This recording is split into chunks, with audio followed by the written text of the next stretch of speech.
Durante um período de 4 anos, um assassino fez mais de 12 vítimas diferentes, e ele ficou conhecido como o assassino do tronco de Cleveland. Olá pessoas, sejam muito mais bem-vindos a esse canal que fala sobre casos criminais toda sexta-feira a partir de 1h da tarde. Se você já é inscrito nesse canal, seja muito mais bem-vindo a mais um vídeo. E se você não é inscrito nesse canal, não sei o que você está fazendo que ainda não se inscreveu nesse canal. Se inscreve no canal e já deixa seu like. Bom, mas no caso de hoje é o caso do assassino do tronco de Cleveland. Eu, quando ouvi falar desse assassino, nunca tinha procurado sobre.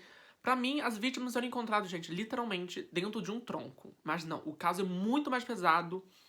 Eu já vou deixando assim meio que de alerta que é bem pesado esse caso. Tem umas descrições, eu tentei aliviar ao máximo, mas tem umas descrições que é bem gráfica e se vocês procurar bem a fundo mesmo, tipo assim, pra saber as descrições, vocês vão até passar mal, porque é pesado. As imagens também que tem dessas vítimas também é bem gore e o caso é bem grande. Então eu vou ter que gravar esse vídeo em alguns dias diferentes. Eu vou tentando adiantar pra eu poder adiantando os vídeos. Então se eu trocar assim de enquadramento, a luz mudar, gente, relevem.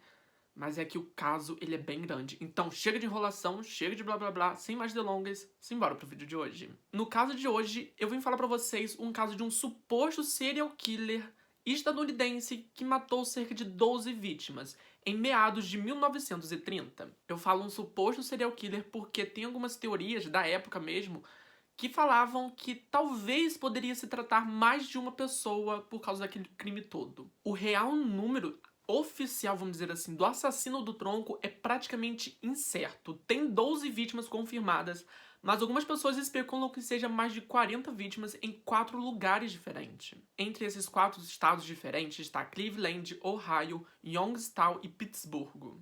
Ou seja, o caso é bem grande. Para a época, o modus operandi do assassino era considerado mega brutal e considerado até mesmo animalesco, porque ele simplesmente matava as pessoas decapitada, viva ainda por cima. Ou seja, para aquela época e hoje em dia ainda é considerado uma coisa muito brutal. O caso, ele é gigante, não só por tamanho, vamos dizer assim, mas também do impacto que ele teve, sendo que até mesmo um dos maiores detetives da época participou do caso. Uma das coisas mais chocantes desse caso aconteceu em uma exposição que aconteceu em Cleveland, que é bem macabro e até mesmo bem estranho. Mas então, vamos lá pra parte que eu tenho que meio que situar vocês na época. Chicago, na época, era um lugar propício para se construir um império do crime. Vacas, porcos, ovelhas eram tudo abatidos e roubados na luz do dia. A corrupção política era praticamente uma coisa bem comum naquela época, principalmente em Chicago, e aquilo fez crescer meio que uma atmosfera de impunidade para as pessoas criminosas. E isso contribuiu para o crescimento das facções, dos crimes organizados. Agora falando um pouco mais sobre Cleveland, ela é uma cidade do estado de Ohio e também sofria muito com isso. E aí eu já vou emendando a parte do primeiro corpo, do primeiro suposto corpo a ser encontrado do assassino do tronco. Essa descoberta aconteceu em setembro de 1934, quando um jovem que estava caminhando no Lago Erie descobriu o corpo. Os restos mortais descobertos se resumiam praticamente à parte inferior do tronco de uma mulher, amputado do joelho para cima. Além disso, um produto químico foi usado na pele dessa vítima, fazendo ela ficar avermelhada e com uma aparência meio que de couro. O resto do corpo nunca foi encontrado e a sua identidade permanece um mistério até hoje. O corpo que foi apelidado da Dama do Lago, que eu vou chamar ele assim daqui pra frente, Dama do Lago,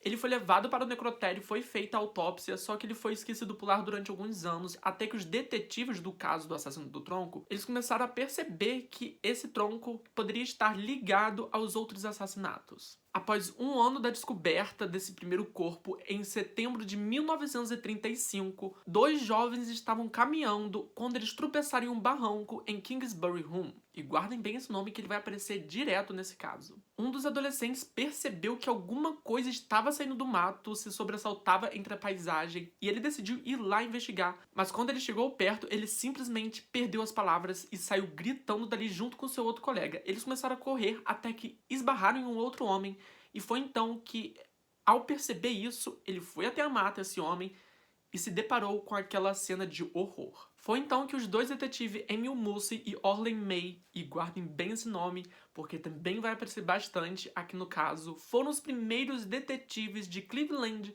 a chegar no local. Ao chegarem no local, eles se depararam com praticamente dois corpos de homens completamente nu, a não ser por um deles que estava vestindo um par de meia. Um detalhe, ambos estavam decapitados e também estavam cortados do joelho para cima. Estavam praticamente apoiados, deitados no mato. Eles fizeram uma busca intensa até descobrir aonde estava a cabeça deles, e eles descobriram um estava a 20 metros de distância de um dos corpos e o outro estava a 75 metros do outro. E perto de uma das cabeças dos rapazes estava o pênis dos dois homens também decepados. Eles também encontraram um casaco azul, um boné e um terno com mancha de sangue perto dessas cabeças. E também perto foi encontrado um balde com óleo e também uma tocha que provavelmente foi usada para queimar um dos corpos, já que era evidente para os policiais que algum produto químico foi derramado em um dos corpos que depois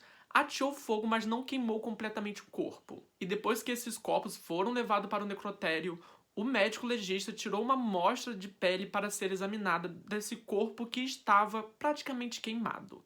Mas depois dessa análise não foi detectado nenhum produto químico na pele deles, de nenhum deles, mas foi detectado que houve meio que uma drenagem de sangue dessa pele. E eles também encontraram alguns resquícios de pelo, desses pelinhos assim, só que como estava aparado, deu a entender que ele foi ateado fogo, que o assassino ateou fogo no corpo. Quando a causa da morte do primeiro corpo do homem decapitado com a pele queimada foi publicada, todo mundo ficou muito assustado, pois devido à pele do pescoço do homem estar meio retraída, meio enrugada, isso queria dizer que ele foi decapitado ainda vivo. Mas devido à decomposição avançada do corpo, não foi possível pegar uma amostra de digital. E segundo a análise do médico legista Arthur Pierce, que também vocês vão ter que gravar esse nome que vai aparecer muitas vezes aqui, o homem que foi encontrado com a meia estava mais ou menos na casa dos 20 anos de idade, tinha mais ou menos 1,60 ou 1,55 de altura. Ele tinha cabelo castanho, pele clara, olhos levemente azulados e pesava em torno de 65 quilos. E também, antes de morrer, ele tinha feito uma refeição baseada em legumes. E um detalhe bem macabro também é que ele foi morto cerca de 2 ou 3 dias antes dele ser descoberto. A causa da morte também foi essa, por decapitação ainda vivo. Fora também que foram encontradas algumas marcas de queimadura feita por corda no seu pulso, ou seja, ele tinha sido amarrado muito forte, talvez sendo arrastado até ali. E após todas as informações saírem, a polícia conseguiu identificar a identidade dele, que era Edward Andrassey, de 28 anos. E uma coisa é que a polícia conseguiu muita informação da vida passada de vários dos assassinatos que aconteceram, que eu vou tentar falar por aqui. Quando eles investigaram a vida de Edward, eles já descobriram que ele havia trabalhado em um hospital psiquiátrico em Cleveland. E em 1928, ele conheceu uma enfermeira que também saiu desse hospital para poder morar junto com ele, e ambos tiveram um filho algum tempo depois. Mas Edward já tinha sido preso algumas vezes por bebedeiras, algumas agressões e até mesmo por porte ilegal de arma. E um detalhe muito importante também era que ele era conhecido por não trabalhar e frequentar bastante o Kingsbury Room. Ele foi a primeira vítima do assassino do tronco a ter sua identidade descoberta. E ele foi considerado a segunda vítima do assassino, já que a primeira é do homem queimado, mas eles não consideraram aquela mulher encontrada um ano antes. Mas é aí que vem também as outras vítimas do assassino, que também são bem macabras. No dia 26 de janeiro de 1936, um domingo de inverno, o tenente Harvey Wetzel atendeu a um chamado do açougueiro Charles Paig. Esse açougueiro disse que uma mulher chegou falando para ele que viu um corpo atrás de uma fábrica em Cleveland. Os primeiros a chegar no local foram 4 detetives, incluindo o tenente. O tenente descobriu o corpo na fachada sudoeste da fábrica Company Art. Estava simplesmente com apenas o tronco ali e também algumas partes do corpo em algumas cestas. Fora também que algumas dessas partes do corpo estavam enroladas em uma espécie de tecido e até mesmo de um saco de batata bem reforçado. Foi então que um outro rapaz chamado David, que também era um dos detetives, chegou para examinar e descobriu o corpo desmembrado de uma mulher. E após eles meio que faziam um levantamento geral das informações, eles descobriram que o corpo foi colocado na fábrica na madrugada do dia anterior, durante mais ou menos as 2h30. Um homem chamado James Marco, que morava atrás da fábrica, disse que seu cachorro estava latindo muito naquela madrugada, mais ou menos naquele mesmo horário. Foi então que um médico legista, que não foi o Arthur, mas um outro médico, foi até o local para averiguar aquilo tudo, e logo depois foi levado o corpo até o necrotério, onde sim, o Arthur Percy examinou o corpo. Foi então que as impressões digitais da mão direita e da esquerda foram levadas para a polícia para poder saber de quem era aquela mulher. E após o médico legista Arthur Percy examinar o corpo, foi determinado que a mulher morreu entre 3 a 4 dias antes dele ser descoberto e que também ela morreu por morte por decapitação. Detalhe, ainda viva. E algum tempo depois, a polícia notificou que conseguiu encontrar a identidade dessa mulher, que se chamava Florence Polito e tinha 42 anos na época da sua morte. Foi então que os dois detetives Orley May e Emil Mulsey investigaram a fundo a vida dela para poder saber se tinha alguma coisa ligando os dois outros casos. Quer dizer, não sabia se estava ligando os dois outros casos, porque naquela época eles não estavam suspeitando de que fosse um serial killer, mas eles queriam saber se tinha algum assassino ali, alguma pessoa suspeita que pudesse querer matar Florence. Resumindo mais ou menos a história de Florence, ela era considerada uma pessoa muito amigável e muito de bem com a vida, por mais que sua vida fosse muito difícil. Ela tinha sérios problemas com bebedeira e quando ela bebia muito, ela se tornava uma pessoa muito agressiva, tanto que foi esse o motivo dela ter se separado pela primeira vez. Depois que ela se separou do marido, ela entrou em vários outros relacionamentos muito abusivos com ela. Ela era vista muitas vezes na rua andando de muleta e também com algumas manchas roxas ao redor do corpo. Como eu já disse, ela já tinha sido casada durante 6 anos com um homem chamado Andy Polillo, que também ficou mega comovido com a morte dela, tanto que ele se disponibilizou para dar depoimento e ajudar a polícia a achar o assassino. Mas praticamente 10 dias depois da descoberta do corpo, das partes do corpo, que a polícia teve meio que uma luz no fim do túnel no dia 7 de fevereiro de 1935, quando o resto do corpo, com exceção da cabeça, foi encontrado no terreno baldio de uma casa que já estava abandonada. E devido ao inverno, o corpo de Florence estava muito bem preservado e com isso eles conseguiram determinar a causa da morte e várias outras coisas. Mas apesar do Arthur Percy também descobrir que ela foi decapitada viva, eles não conseguiram. Na verdade, não sei se nem vocês conseguiram ou vocês não enxergavam que os 3 assassinatos anteriores, incluindo esse, estavam tudo interligados. E é aí que já vem praticamente a 4ª vítima que eu vou falar agora. No dia 5 de junho de 1936, os delegados do Partido Republicano começaram a chegar em Cleveland, exatamente no fim de semana antes de uma grande convenção acontecer, que começaria no dia 8 de junho, exatamente numa segunda-feira. E a apenas alguns quarteirões da praça pública de Cleveland, um rio se estendia por quilômetros chamado Cuyahoga. Na verdade, não sei se é Cuyahoga ou é Cuyahoga.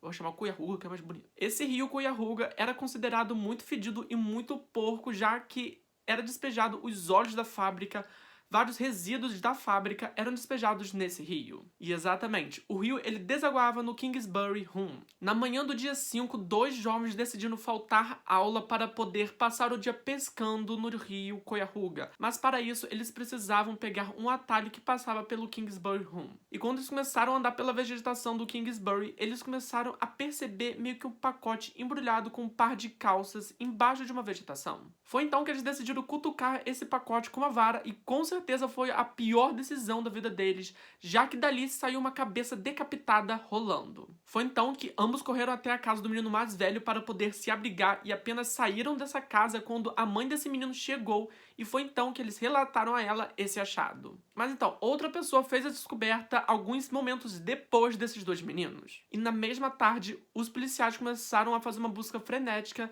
atrás do resto do corpo. Foi somente então na manhã do dia seguinte que eles encontraram o resto do corpo completamente nu e, adivinhem só, decapitado, perto de um posto de polícia no Kingsbury Run, lá no finalzinho. Perto desse corpo foi encontrada uma pilha de roupas manchada com sangue e também meio que uma cueca onde tinha uma etiqueta de lavanderia que tinha as iniciais do provável dono, que era JD. E quando o corpo foi levado até o necrotério, o médico Arthur Percy conseguiu distinguir 6 tatuagens diferentes e isso indicava mais ou menos que ele poderia ser um marinheiro. O sangue pareceu ser totalmente drenado do corpo, o que parecia que ele tinha sido levado para o Kingsbury e fora também que o médico ficou bem abalado com aquela vítima.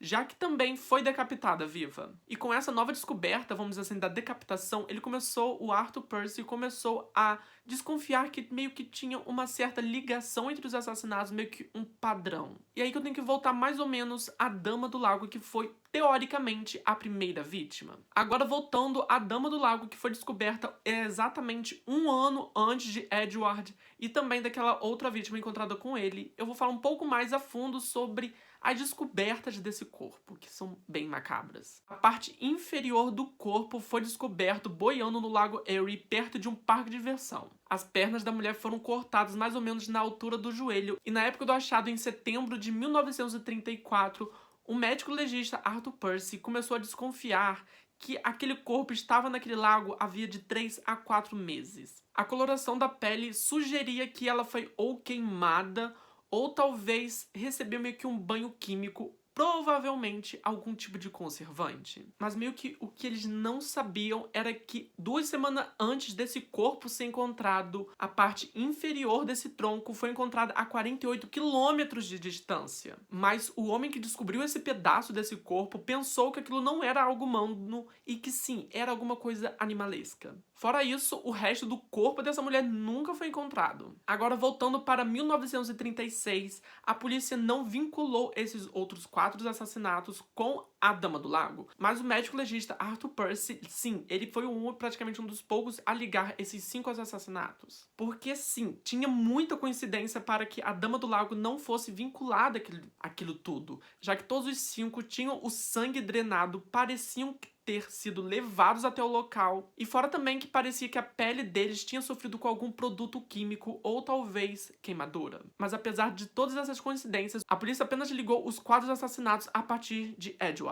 Ou seja, a Dama do Lago não foi vinculada a esses 4. E então, se lembra mais ou menos daquela convenção que eu citei anteriormente? Nessa convenção aconteceu uma coisa muito bizarra, que eu vou falar pra vocês agora. Um dia antes da convenção acontecer, que aconteceria no dia 8, exatamente no dia 7, um domingo de junho, um grande detetive da época chamado Elliot Ness estava na cidade, e esse Elliot Ness, ele era conhecido por estar meio que na gangue dos intocáveis, que era meio que uma equipe de policial que ajudou na prisão de Al Capone. Ele estava na cidade para poder participar dessa convenção, mas ele recebeu uma péssima notícia naquele domingo de manhã, pois o jornal começou a noticiar que um maníaco maluco estava decapitando cabeças a rodo em Cleveland. Pasmem, até mesmo a Dama do Lago foi citada nesse jornal, ou seja, causou uma grande reviravolta, uma grande comoção em Cleveland. E tanto para a população quanto para Elliot Ness, todo aquele crime era algo inédito, já que não tinha sido mencionado a ligação entre esses casos. Foi então que Elliot se levantou da cadeira que ele estava sentado e correu para o departamento de polícia para ficar a par de tudo o que estava acontecendo em Cleveland. Ele se reuniu com 2 sargentos chamados David Conless e James Hogan, e guardem esse nome que ele vai aparecer um pouco mais pra frente. Elliot se reuniu com todos esses detetives e sargentos para poder saber o que estava acontecendo em Cleveland, já que aquilo meio que fugiu do seu plano de ter aquela convenção. Mas antes dele chegar nos sargentos, ele tinha conversado com o médico legista Arthur Percy, que comentou dos 4 assassinatos e possivelmente 5 assassinatos, que foi o da Dama do Lago, que aconteceu em 1934. E com essa informação em mão, Elliot foi perguntar a James se aqueles 4 assassinatos tinham alguma coisa a ver com a Dama do Lago. E é claro que James negou aquilo. Apenas os 4 assassinatos possivelmente poderiam ter alguma ligação entre si, dizendo que Edward e talvez aquela outra vítima encontrada ao lado dele poderiam ter algo em comum, mas a Dama do Lago e a Florence e todos esses 2 assassinatos não tinham nada de em comum. Fora isso, assim, nenhuma ligação. Mas, fora isso, Elliot não queria mais se envolver pessoalmente nesse caso, ele só queria ficar a par do que estava acontecendo. Mas com o último corpo da vítima ser encontrado, e fora também aquelas outras 6 tatuagens, James Hogan estava muito otimista de que conseguiria identificar aquela vítima e talvez pôr um fim naquilo. Enquanto alguns detetives começaram a procurar em bares, alguns lugares que marinheiros frequentavam, outros começaram a procurar em listas de procurados as impressões digitais que correspondiam com aquele suposto marinheiro. Mas os dias iam se passando e nada tinha sido encontrado, fora também que alguns detetives começaram a procurar não só os fabricantes daquelas roupas que foi encontrado junto com esse suposto marinheiro, mas como também as pessoas que vendiam essa roupa. Mas sem encontrar nada, James Hogan tomou uma decisão muito bizarra. Foi então que ele decidiu meio que abrir as portas do necrotério para que as pessoas pudessem ir e ver a cabeça desse homem tatuado decapitado. Essa tentativa foi meio que, já que como tinha muita pessoa em Cleveland naquela época, era pra ver se surgia alguma ideia de quem era esse homem. Para vocês terem noção, apenas na primeira noite, o homem tatuado, a cabeça do homem tatuado e as tatuagens foram visitadas por mais de 2.000 pessoas, e depois disso a notícia se espalhou e dezenas de milhares de pessoas começaram a visitar o necrotério. Mas não adiantou de nada porque nenhuma informação importante saiu daquilo ali. E é aí que vem a quinta vítima, que também é bem bizarra. O departamento de polícia ainda estava investigando o caso do homem tatuado quando no dia 22 de julho do mesmo ano, uma chamada chegou na delegacia da polícia. Exatamente, outro assassinato aconteceu. O detetive James Hogan foi até a parte de Big Creek, a parte sudoeste da cidade de Cleveland, onde um adolescente disse ter visto o tronco, o corpo de uma pessoa nu e estava decapitada. E adivinha só, o homem morto estava decapitado e provavelmente naquele momento ele estava desconfiando que sim, ele foi decapitado vivo. A cabeça dele foi encontrada a mais ou menos cerca de 4,5 metros e estava embrulhada em algum pedaço de pano. O corpo parecia estar ali há mais ou menos 2 meses, já que estava em um estado bem avançado de decomposição. A cabeça do rapaz já estava praticamente sem carne nenhuma, com algumas baratas entrando naquela cabeça. Imagina aquela cena bizarra. Fora também que tinha algumas manchas de sangue espalhadas pela terra, o que poderia indicar que esse homem foi morto naquele mesmo local. Uma coisa que diferenciou esse assassinato dos demais era que o assassino meio que atravessou a cidade de ponta a ponta para poder fazer esse crime. E ao invés de assassinar, drenar o sangue e transportar esse corpo, ele simplesmente matou ali mesmo e deixou o corpo a esmo. O homem, ele tinha uma estatura baixa e tinha sido morto há 2 meses antes, 2 ou 3 meses antes dele ser descoberto, e tinha por volta de 40 anos de idade. Essa informação dele ter sido morto de 2 a 3 meses antes, meio que ele não é a quinta vítima, se tornando mais ou menos a quarta vítima, já que ele foi assassinado antes do homem tatuado. Mas como ele foi descoberto, sim, vamos dizer que ele é a quinta vítima. E por causa do seu estado muito avançado de decomposição, eles não conseguiram praticamente tirar nenhuma amostra de digital, e por conta dele ter sido descoberto com um cabelo grande e também ser perto de um local onde sem-tetos viviam, a polícia meio que assumiu que esse homem era um sem-teto. E pasmem, alguns meses depois, mais corpos foram descobertos. E agora que vem a sexta vítima, que também é bem bizarra. No dia 11 de setembro de 1936, os jornais noticiaram que mais um corpo foi descoberto e que um maníaco estava atacando novamente. No dia 10 de setembro de 1936, um morador local, e adivinha de onde? De Kingsbury, estava sentado perto da linha férrea esperando um pacote que viria para ele, quando ele se deparou com uma cena bem macabra. Foi então que, em uma poça de água bem oleosa e negra, ele viu um tronco boiando ali tranquilamente e, é claro, ele entrou em desespero e chamou a polícia. Foi então que o tronco foi retirado da água e foi levado para o necrotério, e assim que ele foi levado para o necrotério, as buscas ao redor daquele lago começaram. Foi então que a equipe de bombeiros foi chamada, os arbustos ao redor foram cortados, e também as águas daquele lago começaram a ser drenadas. E pasmem, eles estavam começando a retirar pedaços de corpo, daquele mesmo corpo, do lago, usando alguns ganchos. Mas esses ganchos não foram capazes de recuperar os outros, então a equipe costeira, da equipe da polícia costeira, foi chamada para poder usar aqueles ganchos um pouco mais especiais. Foi então que, usando esses ganchos, eles conseguiram encontrar os joelhos das 2 pernas e também a coxa direita. E depois desses corpos serem descobertos, o detetive Orley May começou a procurar ao redor do mato que estava ali, que foi cortado, e ele descobriu um chapéu que não estava exatamente sujo, vamos dizer assim, empoeirado e lameado, mas tinha algumas manchas de sangue. Mas o que surpreendeu ele foi que ele encontrou uma camisa azul enrolada em um jornal completamente suja de sangue. Naquele mesmo dia, várias pessoas começaram a descobrir essa história e foram direto até o lago para poder ver a água sendo drenada para poder encontrar a cabeça. Nesse mesmo dia, os jornais começaram a apelidar esse assassino de o açougueiro louco de Kingsbury Home. Mais tarde, naquele mesmo dia, o resultado da necrópsia saiu e deu que ele tinha sido morto de 2 a 3 dias antes da descoberta e que ele também tinha sido morto por decapitação. E no dia seguinte à descoberta do corpo, várias pessoas começaram a ler os jornais, já que aquilo estava estampado em várias capas de vários jornais.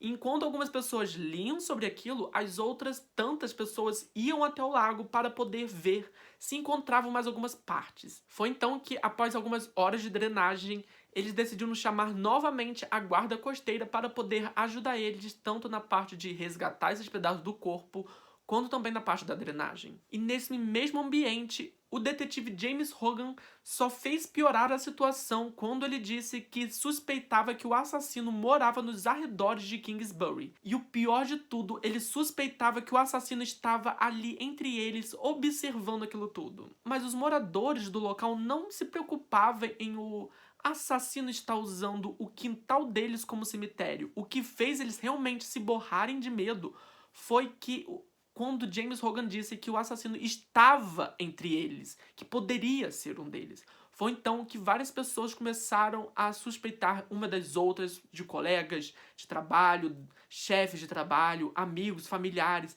até mesmo pessoas que andavam com um facão na rua para poder se proteger, eram supostamente o assassino e eram denunciadas à polícia. E foi nesse mesmo momento que o medo se instaurou em Cleveland e várias pessoas começaram a não sair à noite. Praticamente a população de cães e gatos multiplicou de tamanho, já que todo mundo queria ter meio que um alerta. E aí que vem a parte do intocável, que é o Elliot Ness, entrando a fundo no caso. Tudo naquele momento que o prefeito menos queria era que o assassino estampasse os jornais e não ele próprio. Foi então que Elliot Ness decidiu se envolver pessoalmente na busca pelo assassino, pelo açougueiro louco de Kingsbury Home. Com Elliot Ness no comando, a investigação começou a tomar um outro rumo, com cada detalhe sendo investigado minuciosamente. E quando eu digo cada detalhe, é cada detalhe mesmo. Até mesmo, tipo assim, um fio de cabelo fora do lugar, Elliot Ness queria que fosse investigado. Ele investigou pessoalmente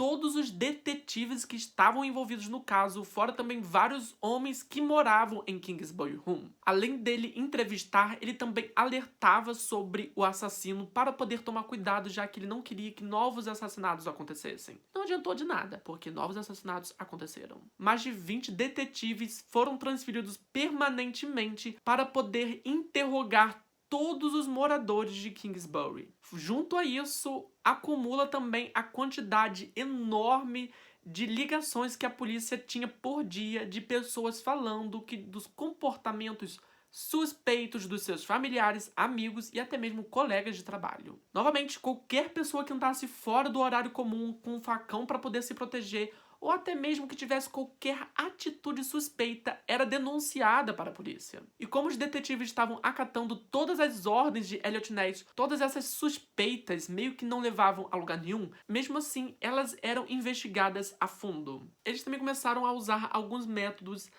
bem duvidosos e talvez não, bem preconceituosos. Mas é um caso de época. Alguns detetives se vestiam de mendigos para poder meio que se infiltrar na sociedade de Kingsbury e talvez ganhar a confiança deles. Fora também que alguns detetives começavam a se fantasiar, vamos dizer assim, de pessoas homossexuais para poder entrar nesses bares e também entrar nas saunas para poder ver se algum deles tinha alguma predisposição a ser uma pessoa sádica. Até mesmo o chefe da Agência Federal de Narcóticos de Cleveland veio a público praticamente para dizer que tinha uma teoria dizendo que o provável assassino, na verdade, era um traficante de drogas. já que em Kingsbury Run tinha bastante plantação de cocaína e maconha. E depois desse sexto assassinato, os jornais de Cleveland começaram a oferecer uma recompensa de $1000, o que para a época era muita coisa, para qualquer informação que levasse ao verdadeiro assassino. E aí que vem uma outra vítima que aconteceu no ano seguinte. Quando Elliot Ness começou a pensar que todos os crimes estavam sob controle, já que o assassino pensaria que não iria cometer nenhum crime,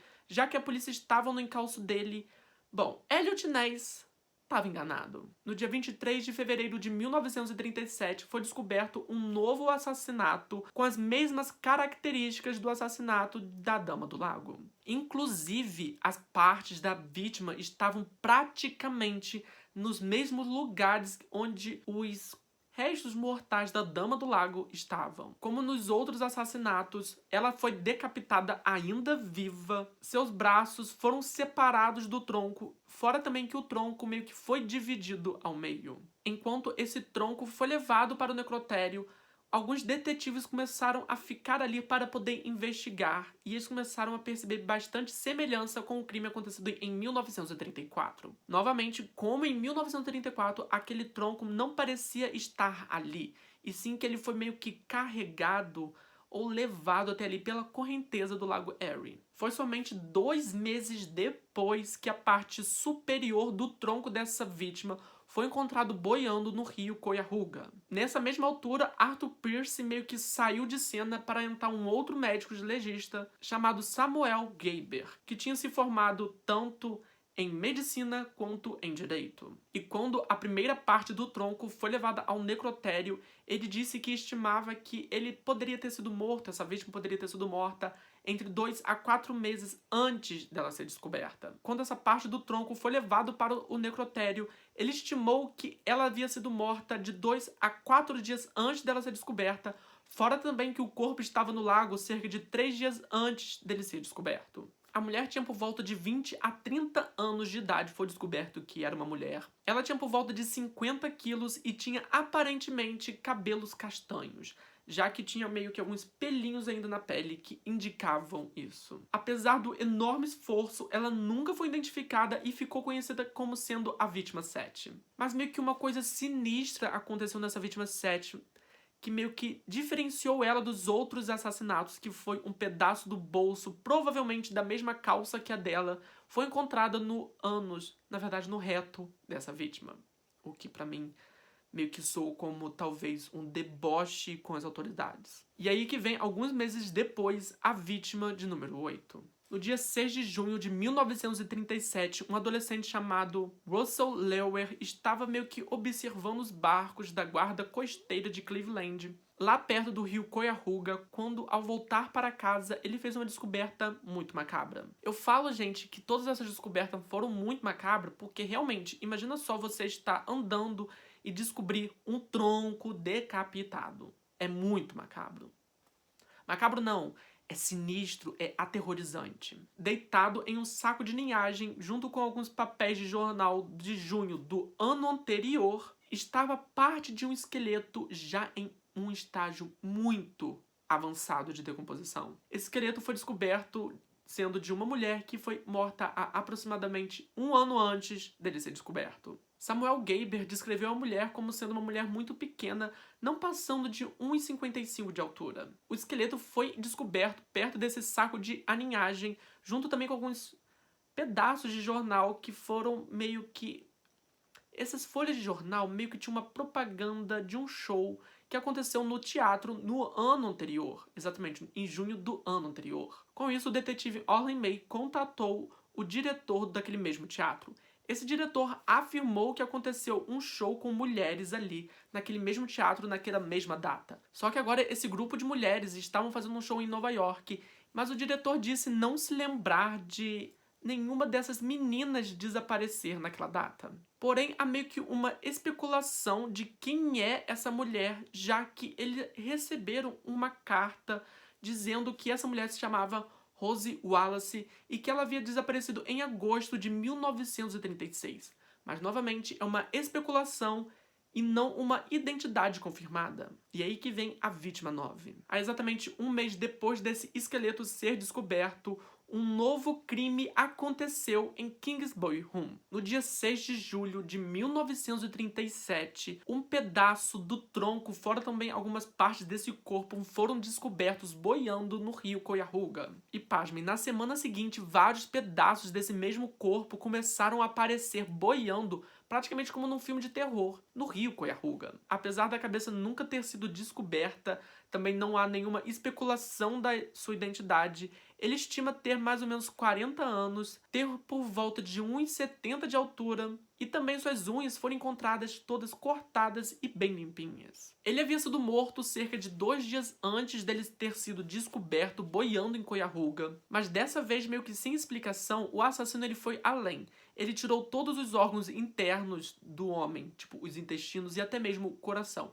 Nenhum desses órgãos foi descoberto. E conforme o tempo foi passando e com todas essas informações, já que todos os cortes, todas as decapitações, todos os membros terem sido cortados, foi meio que praticamente cirúrgico, já que todos esses cortes tinham sido limpos e praticamente feitos com alguma coisa muito afiada. Foi então que eles começaram a desconfiar que o assassino, na verdade, era algum médico. Ou seja, eles começaram a desconfiar de qualquer pessoa que estudava medicina, qualquer pessoa que estivesse trajando um jaleco na rua. Eles davam uma atenção especial, vamos dizer assim, para os estudantes e ou médicos que tinham alguma relação com homossexualidade, ou também prostitutas. E existia praticamente um médico que se encaixava meio que perfeitamente no que a polícia procurava. Ele era o médico Frank Sweeney e ele morava no lado sudoeste de Cleveland, exatamente na borda de Kingsbury Home.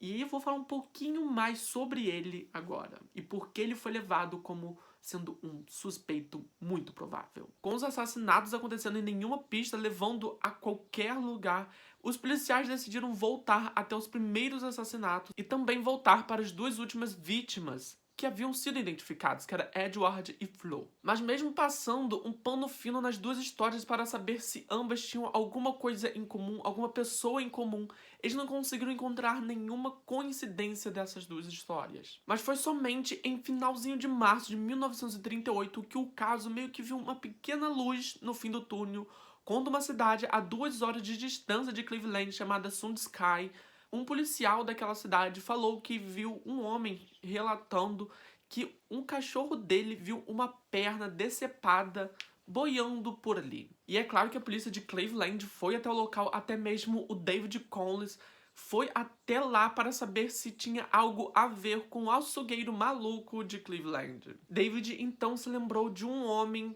aquele Frank Sinaway, não sei falar esse nome, gente. Aquele médico chamado Frank, que estava entre a lista de suspeito, e esse médico havia se internado em um hospital de veteranos em Sky. Foi então que David foi até o hospital para perguntar aos soldados, aos marinheiros e até mesmo aos médicos que ficavam lá se eles haviam visto esse médico Frank. Ele descobriu que o médico Frank havia se internado várias vezes no hospital voluntariamente para tratar seus problemas com bebedeira. E algumas dessas visitas a esse hospital meio que intercalavam muito coincidentemente com as mortes que ocorreram em Cleveland. Mas ele não conseguiu descobrir exatamente quando esse médico provavelmente fugia ou se ele poderia fugir, já que nenhum paciente era vigiado e todo final de semana e feriado acontecia, tipo assim, de uma superlotação de parentes e eles não tinham controle para saber quem saía e quem entrava. Ou seja, Frank poderia muito bem sair daquele hospital, ficar algumas horas fora, matar as pessoas e depois voltar sem que ninguém desconfiasse. Com isso, David concluiu que Frank poderia muito bem sair do hospital, pegar algum carro, pegar algum trem para Cleveland, fazer seus assassinatos e depois voltar para Sky. E com mais algumas investigações, David Collins conseguiu entrar em contato com um amigo de Frank chamado Alex. Alex disse que quando conheceu Frank, ele fez algumas perguntas bem peculiares para que alguém tinha acabado de conhecer, como se ele era casado, se tinha algum parente na cidade, se tinha algum amigo, se ele era bem conhecido naquele lugar. Enfim, algumas perguntas bem questionáveis. E quando David Collins questionou Alex sobre as datas do desaparecimento e dos assassinatos, ele percebeu que seu amigo, na verdade, poderia ser o assassino de Cleveland. Mas no finalzinho de março, poucos dias depois de David ter visitado Sand Sky, a polícia informou que a perna achada, na verdade, pertencia a uma outra pessoa que teve a perna amputada por cirurgia. Ou seja, aquilo nada mais era do que um lixo cirúrgico. Mas essa notícia meio que não abalou David, porque já que depois de muitos anos, ele finalmente meio que tinha uma resposta para os assassinatos. Mas é aí que vem a vítima 10 desse caso. No dia 8 de abril de 1938, uma notícia abalou a polícia de Cleveland quando algumas pessoas falaram que acharam uma perna quebrada de uma mulher boiando no rio Cuyahoga. Naquele momento, tudo que a polícia menos queria no seu currículo, na sua estrada, era mais um assassinato, então eles presumiram que aquela perna, na verdade, ou era de um acidente de barco, um lixo hospitalar, ou algum resto de uma outra vítima anterior. Mas o médico Samuel anunciou de que aquela perna, na verdade, tinha sido amputada alguns dias antes dela ter sido encontrada, ou seja, era mais uma vítima do açougueiro louco de Cleveland. Mas Elliot Ness não acreditava muito na palavra do médico legista, já que parecia que o Samuel estava usando aquele caso todo para poder ganhar mais notoriedade no país, já que quando um relatório médico dele era exibido, as notícias sobre ele circulavam e muito rápido. Ou seja, parecia que ele estava usando todo aquilo ali como um palco para que ele subisse na carreira. E com isso, Elliot Ness pediu a perna dessa mulher para que um outro médico legista fizesse a autópsia.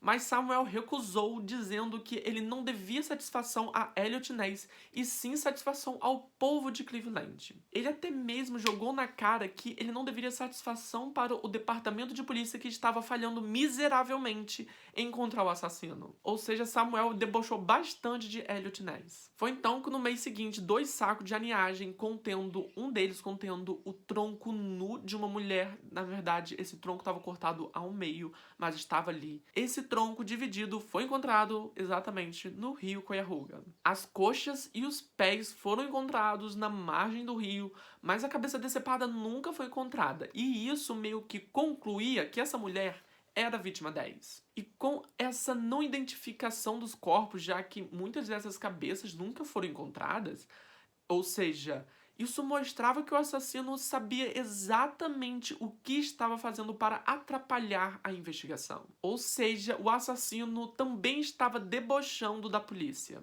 Exatamente. Mas é aí que vem a provável vítima 11 e a 12, que são as últimas do caso. E quando o alvoroço da cidade estava começando a baixar, em agosto de 1938, um corpo nu, na verdade, os restos mortais de um corpo, foram encontrados acidentalmente em um depósito. Alguns homens que despejavam algumas sucatas naquele depósito se depararam com uma cena bem horrível quando avistaram o corpo, na verdade, o resto mortal de um corpo completamente nu, envolto com papel de aninhagem e também papelão. Mas, estranhamente, a cabeça e as mãos foram encontrados junto com o corpo. Mas aí que vem uma outra parte também macabra dessa vítima 11, foi quando a polícia estava procurando mais algumas evidências ali no depósito. Um andarilho que também estava ali se deparou com uma outra ossada. Foi então que quando o detetive James Hogan foi até o local para ver se aquilo realmente era verdade, ele se deparou com um crânio encarando ele do fundo de um latão de óleo. Quando os restos mortais dessa mulher foram levados até o médico legista Samuel, ele determinou que ela tinha entre 30 a 40 anos de idade, 1,55 talvez de altura, e pesava aproximadamente 55 quilos. E ela foi morta mais ou menos em março e abril de 1938, sendo uma provável vítima antes da vítima 10, ou seja, essa seria a vítima 10. Mas o que abalou mais ou menos a situação foi quando o médico legista disse que esses restos mortais foram colocados ali algumas semanas antes dele ser descoberto. Apesar de conseguirem extrair a digital dela e também ter o crânio dela ali, eles nunca conseguiram identificar essa mulher. Já a outra ossada pertencia a um homem que tinha por volta de 30 a 40 anos de idade, estava na altura mais ou menos 1,65, 1,75 por aí, e tinha cerca de 60 a 70 quilos. Mas como na vítima anterior,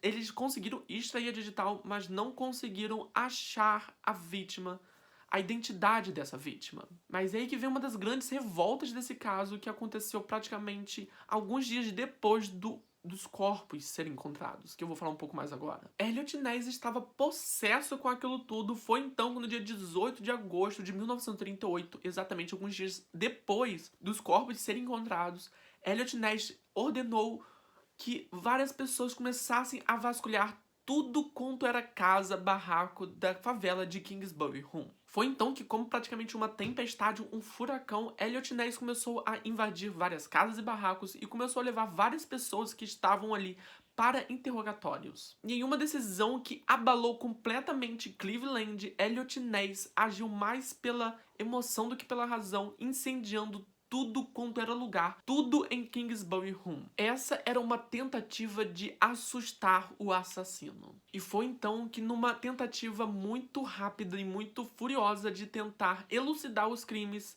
Elliot Ness decidiu interrogar ele mesmo, o provável assassino, que era o médico Frank. E conforme o tempo foi passando desse interrogatório, que aconteceu tudo na surdina, eles não conseguiram encontrar quase que nenhuma prova, já que o médico até mesmo debochava da cara de Elliot, dizendo que, já que eu sou o assassino, então prove.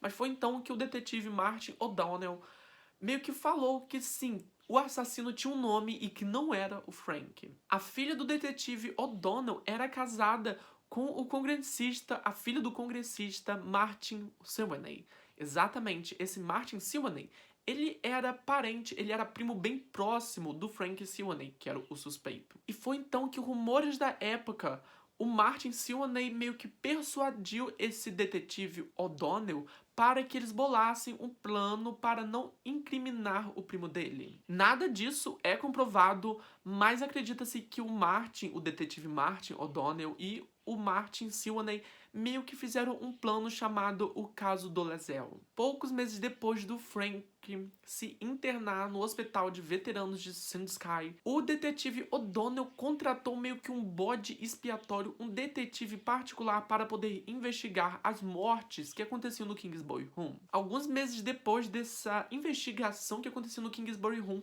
esse detetive contratado encontrou um homem de meia idade e alcoólatra chamado Frank Dolezal, que eu vou chamar apenas de Dolezal porque é muito Frank nessa história. Esse detetive contratado tinha encontrado Dolezal em um bar onde duas das vítimas do assassino de Cleveland tinha frequentado. Na verdade, esse bar era frequentado pelas únicas vítimas que tinham as identidades encontradas, que eram a do Edward e também a Florence. E com o mandado de busca, o detetive O'Donnell fez uma varredura no quarto de Dolezal, encontrando manchas de sangue e também uma faca.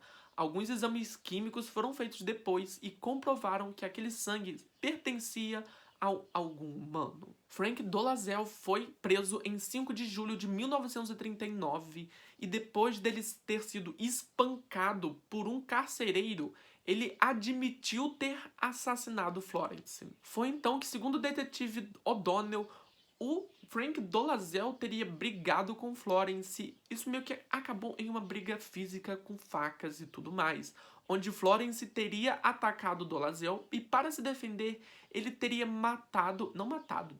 esfaqueado ela. E então, com uma banheira, ele terminou de matar a Florence. E logo depois disso, ele teria jogado todos os restos mortais no lago Erie. Mas o corpo de Florence não foi encontrado no lago Erie. Mas, na verdade, essa confissão de Dolezal, como já disse anteriormente, foi feita praticamente por causa que ele foi torturado. Mas não só isso, ele tinha várias frases controversas, algumas coisas bem óbvias, como se ele tivesse sido treinado para poder falar aquilo. Mas no final daquilo tudo, Frank foi meio que nomeado como o açougueiro louco de Cleveland e ele ia pagar pelo crime que ele fez. Mas em dado momento ele falou que ele foi sim espancado para que ele pudesse falar, confessar as mortes. Mas Frank Dolezal, que tinha 52 anos na época, foi encontrado morto em sua cela enquanto ele ainda estava sob supervisão do xerife Martin O'Donnell. A morte do Frank Dolezal foi dada como suicídio, dando mais ou menos um fim àquela história toda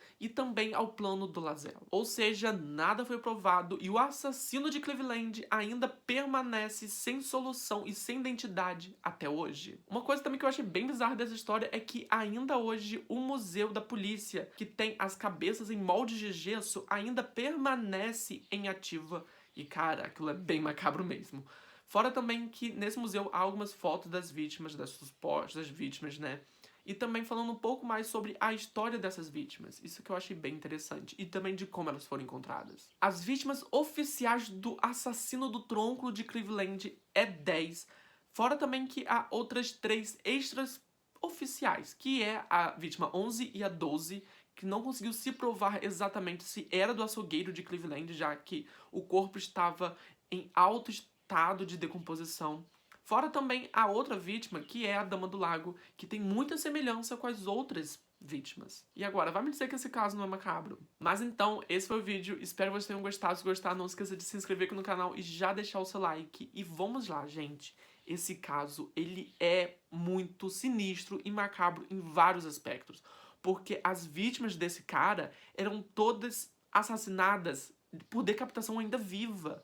E, tipo assim, essas vítimas eram encontradas, tipo assim, muito tempo depois delas serem mortas, ou, tipo assim, pouco tempo depois. Sabe, não tinha um padrão de como elas eram encontradas. Claro, tinha o modus operandi, que era morte por decapitação, mas, cara, é muito bugado esse caso. Fora também que a investigação ela reflete bastante a época que esse caso vamos dizer assim, né? A investigação reflete a época, já que muito dessas suspeitas, dessas pessoas suspeitas, eram mendigos, ou eram também pessoas loucas. Quando eu digo loucas, eu quero dizer esquizofrênicas, ou pessoas que tinham um laudo médico dizendo que era esquizofrênico. Fora também que algumas dessas pessoas, desses suspeitos, eram pessoas consideradas fora dos padrões da sociedade, como as pessoas homossexuais e também, né, os malucos. Essa questão dos homossexuais é uma coisa bem chocante, como naquela época tinha esse preconceito de que os homossexuais tinham que cometer crimes para poder se satisfazer. Enfim, é um caso muito bizarro, é um caso que dá pano pra manga para poder discutir sobre bastante coisa. Mas então, até semana que vem para mais um caso criminal. Tchau, tchau.